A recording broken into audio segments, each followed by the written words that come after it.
नमस्कार साथियों, मैं हरिओम शास्त्री एक बार फिर से आप सभी का स्वागत करता हूं।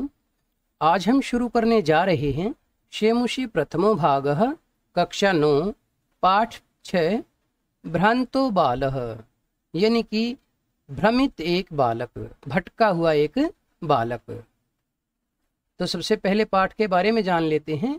इस पाठ में एक ऐसे बालक की कहानी कही गई है जिसका मन अध्ययन की अपेक्षा खेल कूद में कुछ ज़्यादा ही लगता है। खेलने के लिए वह पशु पक्षियों तक का आह्वान करता है, लेकिन कोई भी उसके साथ खेलने को तैयार नहीं होता है। तो आगे क्या होता है देखते हैं पाठ के अंदर। तो आइए शुरू करते हैं पाठ। भ्रांतः कश्चन बालः, यानी कि भ्रमित, भटका हुआ, अपने मार्ग से भटका हुआ ऐसा नहीं कह सकते, बल्कि कहेंगे अपने जीवन के मार्ग से वो भटका हुआ था।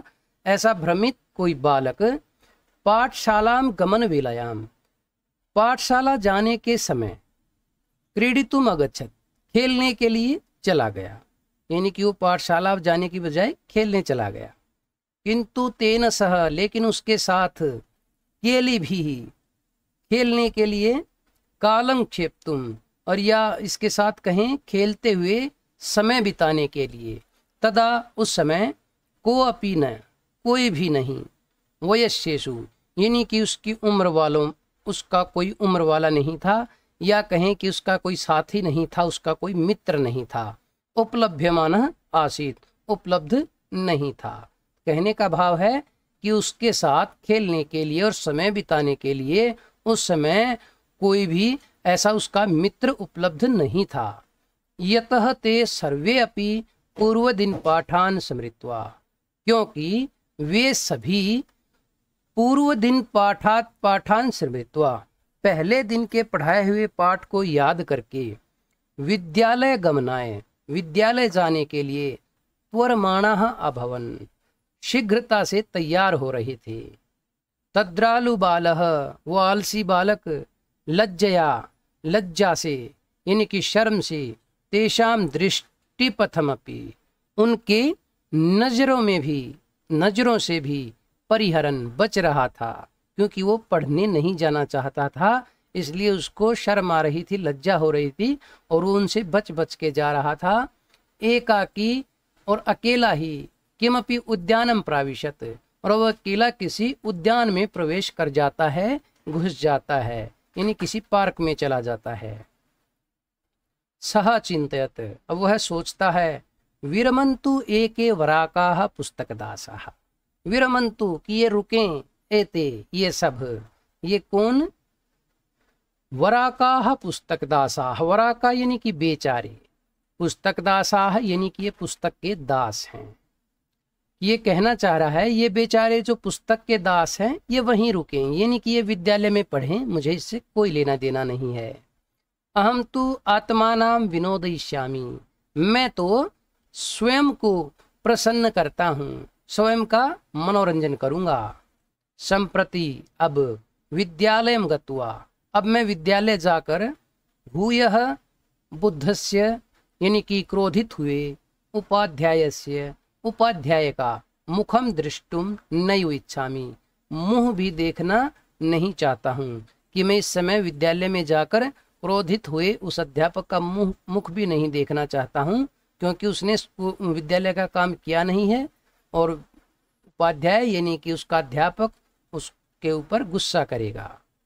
एते निष्कुटवासिनः, फिर वो क्या देखता है, एते निष्कुटवासिनः, यानी कि ये पेड़ की खोखलों में रहने वाले, यानी कि पेड़ की खोखलों में कौन रहते हैं, पक्षी, प्राणिनः, प्राणी, पेड़ की खोखलों में रहने वाले कौन प्राणी होते हैं, यानी कि पक्षी। एवं मम वयस्याः सन्तु इति, ये ही मेरे दोस्त बने, ये ही मेरे दोस्त बन जाएंगे, ऐसा वो सोच रहा है। ये इन गद्यांशों से संबंधित कठिन शब्दार्थ हैं। अथ सह पुष्पोद्यानम व्रजंतम, अब क्या होता है आगे, सह, उसने, पुष्पोद्यानम व्रजंतम मधुकरम दृष्ट्वा, उस पुष्पोद्यान में, फूलों वाले उद्यान में घूमते हुए किसी भंवरे को देखा, और देखकर, तम क्रीडतुम, उसको खेलने के लिए, द्वित्रिवारम आह्वयत, 2 से 3 बार पुकारा, 2-3 बार उसको पुकारा खेलने के लिए उस घूमते हुए भंवरे को देखकर।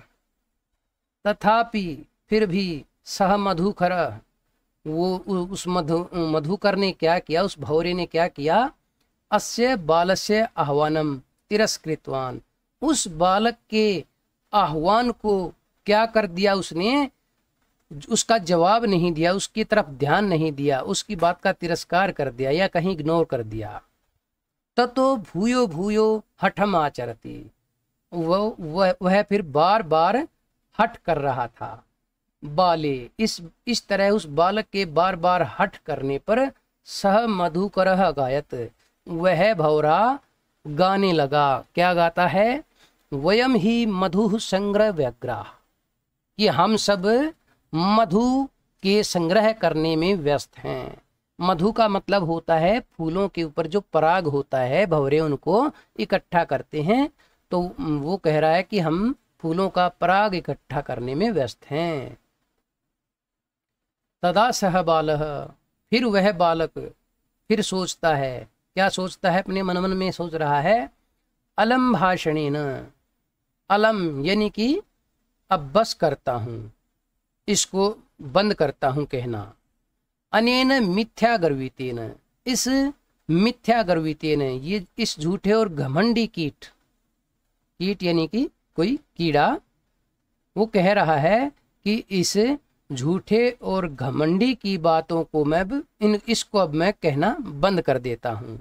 इति विचिन्त्य, ऐसा सोचकर, अन्यत्र किसी और जगह, किसी और तरफ, दत्तदृष्टि ही चंचवा तृणशलाकादिकम आददानम, दत्तदृष्टि ही यानी कि कहीं और निगाह कर किए हुए, चंचवा तृणशलाकादिकम आददानम, चोंच में तृण यानी कि घास की एक शलाका लिए, घास की एक शलाका लिए, आददानम लिए हुए, एकम चटकम अपश्यत, एक चिड़िया के बच्चे को देखता है, यानी कि एक चिड़िया को वो देखता है। ये चटकम कैसा है, ये पुल्लिंग में है।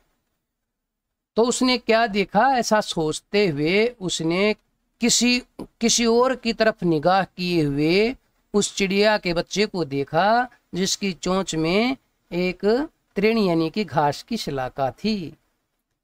अवदच्य, और फिर उससे कहता है, अई चटकपोता, अरे चिड़िया के बच्चे, मानुषस्य मम मित्रम भविष्यसि, मुझ मनुष्य के मित्र बनोगे। एहि क्रीड़ाव, आओ हम दोनों खेलते हैं। एतत् शुष्कम तृणम त्यज, इस सूखे हुए घास को, तृण को छोड़ दो। स्वादूनी भक्ष्य कवलानी ते दास्यामि, बहुत ही स्वादिष्ट और भक्ष्य कवलानी यानी कि खाने के लिए बड़ी कोमल कोमल घास, ते दास्यामि, मैं तुम्हें दे दूंगा। इति, ऐसा उसने कहा। स तु मया वटद्रुमस्य शाखायां नीडम कार्यम, लेकिन वह तो क्या कहता है, वह तो कहता है कि मेरे द्वारा वट वृक्ष की शाखा पर, वटद्रुमस्य यानी कि बड़ के पेड़ की शाखा पर, नीडम कार्यम, घोंसला बनाना है मुझे तो। इत्युक्त्वा, ऐसा कहकर, स्वकर्म व्यग्रो अभवत्, अपने काम में व्यस्त हो जाता है, लग जाता है। ये इन गद्यांशों से संबंधित कठिन शब्दार्थ हैं। तदा खिन्नो बालकः, फिर क्या होता है, फिर वह उदास बालक, एते पक्षिणो मानुषेषु नोपगच्छन्ति, फिर वो उदास बालक सोचता है ये जो पक्षी है ना, ये मानुषेषु नोपगच्छन्ति, ये मनुष्यों के पास आते ही नहीं हैं। तद अन्वेषयामि, तो फिर मैं क्या करता हूँ, अन्वेषयामि यानी कि ढूंढ लेता हूँ, अपरम, किसी और को, मानुषोचितम, जो मनुष्य का, विनोदयितारम, जो विनोद कर सके यानी कि मनोरंजन कर सके, इति विचिन्त्य, ऐसा सोचता है वो।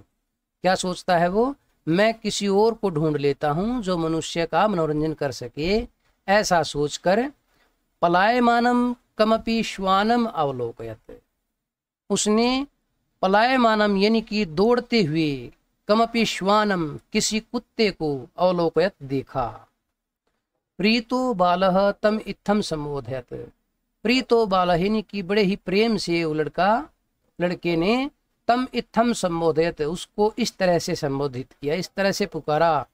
रे मानुषाणाम मित्र, हे मनुष्यों के दोस्त, हे मनुष्यों के मित्र, किम पर्यटसी, क्यों घूम रहे हो, अस्मिन दिनाघ दिवसे, इस गर्मी के दिन में भी तुम क्यों घूम रहे हो। इदम प्रच्छाय शीतलम, इस शीतल यानी कि ठंडी फैली हुई छाया में, तरुमूलम, और इस पेड़ के नीचे, पेड़ के साथ में, आश्रयस्व, आश्रय ले लो यानी कि आराम कर लो। अहमपि क्रीड़ा सहायम, मैं भी खेल में, खेल के लिए सहयोगी। त्वाम एव अनुरूपम, तुम्हारे जैसा ही, तुम्हारे अनुरूप ही, पश्यामीति, देख रहा हूँ।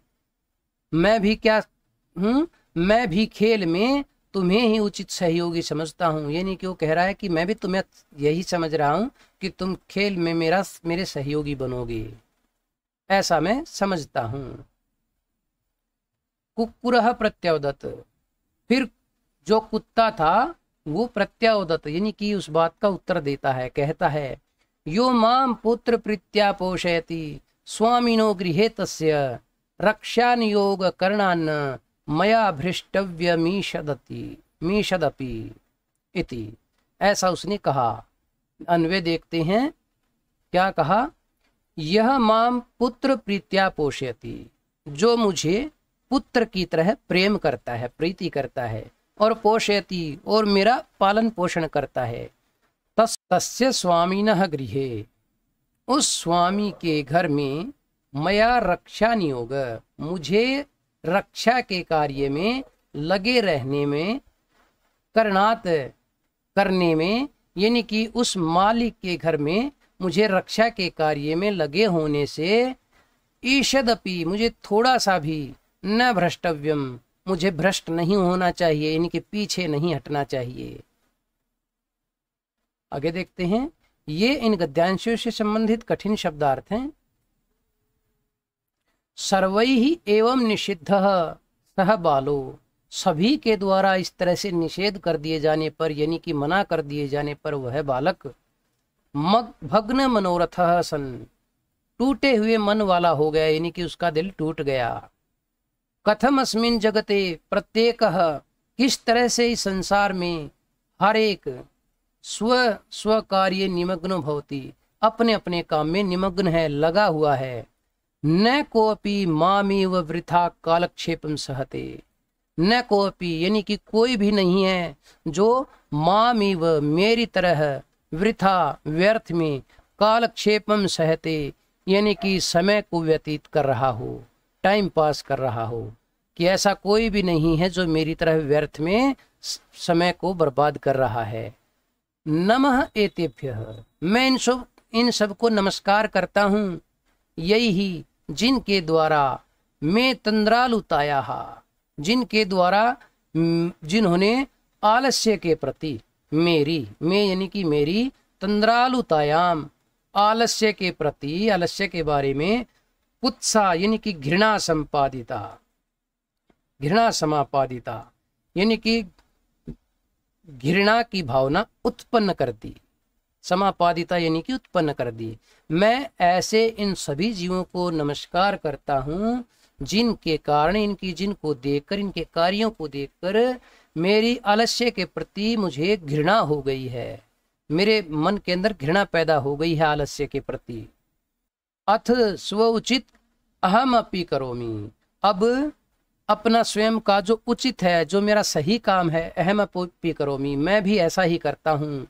इति विचार्य, ऐसा विचार करके, त्वरितम, शीघ्र ही, पाठशालाम अगच्छत, पाठशाला चला गया, वो विद्यालय में चला जाता है। ततः प्रभृति, उस दिन से लेकर, सह विद्या व्यसनी भूतवा, वह विद्या व्यसनी हो गया। यानी कि विद्या व्यसनी का मतलब होता है जो विद्या के अध्ययन में जिसका मन लग जाता है, वो ऐसा हो गया। महती यानी कि बहुत ही, वैदुषी यानी कि विद्वता को, बहुत ज़्यादा विद्वता को प्राप्त करता है और प्रथा और ऐसा वो प्रसिद्ध हो जाता है, उसकी कीर्ति चारों तरफ फैल जाती है। संपदम च लभत, और फिर उससे क्या होता है, संपत्ति यानी कि उसे धन भी मिलता है। अब वो विद्या व्यसनी हो गया, यानी कि बहुत ज्यादा पढ़ाई करने लग गया। इससे क्या हुआ, महती वैदुषी, यानी कि उसके अंदर बहुत बड़ी विद्वता आ गई और प्रथा वो प्रसिद्ध हो गया, चारों तरफ उसकी कीर्ति फैल गई। और संपदम च लभत, और उसने धन को भी प्राप्त किया, बहुत सारा पैसा उसके पास हो गया। ये इन गद्यांशों से संबंधित कठिन शब्दार्थ हैं। साथियों, इस वीडियो के इस भाग में हमने इस पाठ के हिंदी अनुवाद को जाना तथा इस वीडियो के दूसरे भाग में हम इस पाठ के अभ्यास कार्य और प्रश्नोत्तरों को पूरा करेंगे। आशा है साथियों पढ़ाया हुआ पाठ आपको समझ आया होगा। अगर इस पाठ से संबंधित आपका कोई भी प्रश्न है तो कमेंट बॉक्स में अवश्य लिखें। और यदि अभी तक आपने हमारे चैनल को सब्सक्राइब नहीं किया है तो कृपया चैनल को सब्सक्राइब करें और साथ में लगे बेल आइकन को अवश्य दबाएं ताकि आगे आने वाले हर वीडियो का नोटिफिकेशन आपको मिलता रहे। अगर वीडियो अच्छी लगी हो तो एक लाइक अवश्य करें। धन्यवाद।